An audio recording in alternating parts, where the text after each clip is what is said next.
I think Venezuela, only 40, 50 years ago, they were ranked like 16th in the economic, and number one in South America in the economic policy index.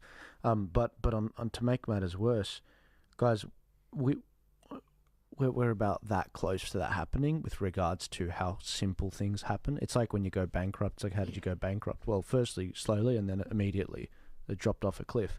I thought it was quite an interesting observation looking at the, I don't know, maybe I shouldn't say this, but to me, I see signs all the time, and sometimes it doesn't make sense, but I'm going to throw it out there anyway.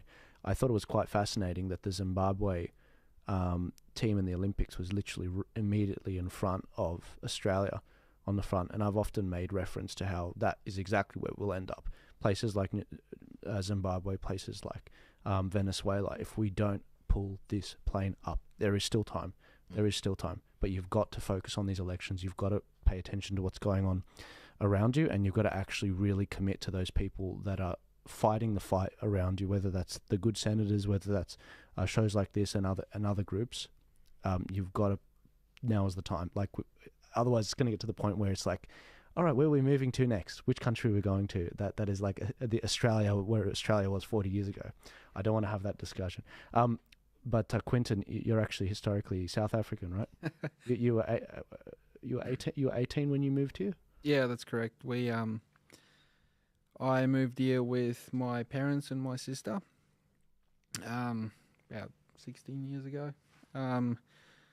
Look, my father went to war back in the 80s. They called it the border war back then, against the communists trying to invade Africa. Out of that, I've seen governments change from the apartheid era into they called it the new Rainbow Nation. Look, everyone in today's world would recognize that apartheid was not the right thing to go, but I feel like it's gone completely 180 the other way now, where socialism, there's some really extreme, like if you want to see extreme political parties, there's a party called the EFF over there, and Zimbabwe and those kind of places used to be, on the same level as South Africa was in the early days. A lot of our people from the 1600s that got there, claimed their land and started farming, and it was a really successful place. South Africa had actually one of the strongest military in the world. And we've seen the ANC was actually part of, the party that Mandela was part of.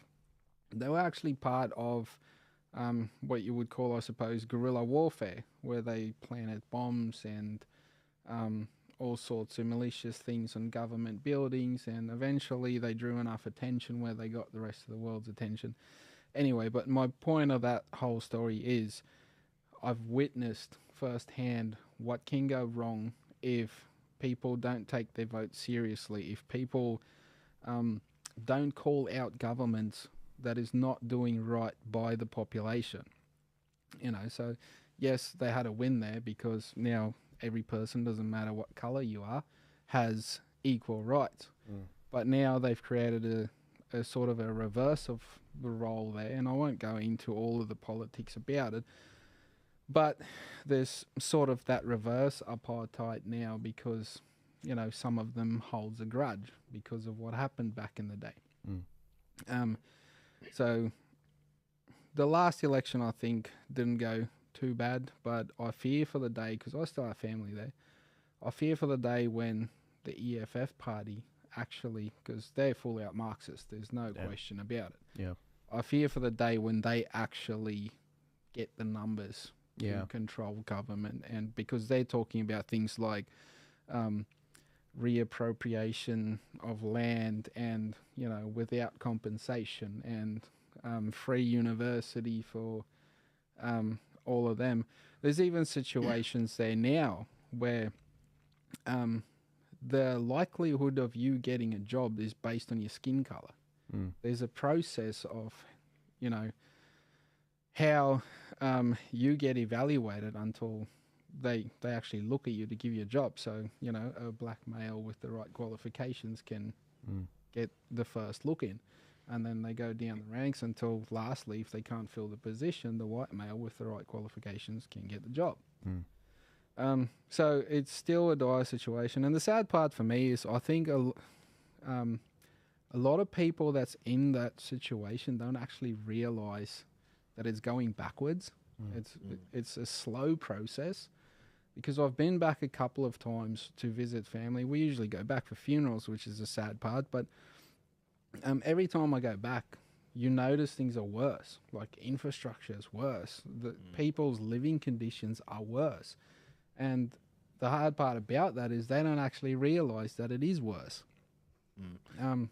Anyway, which is why I'm really determined in this country to make sure that, you know, I am one of the people that actually steps up and keep the government accountable. Tell the people in my community that, look, this is your country, this is your rights that you need to stand up for, because there's a lot of places in the world where people don't stand up for their rights and they wish they had, but it's too late.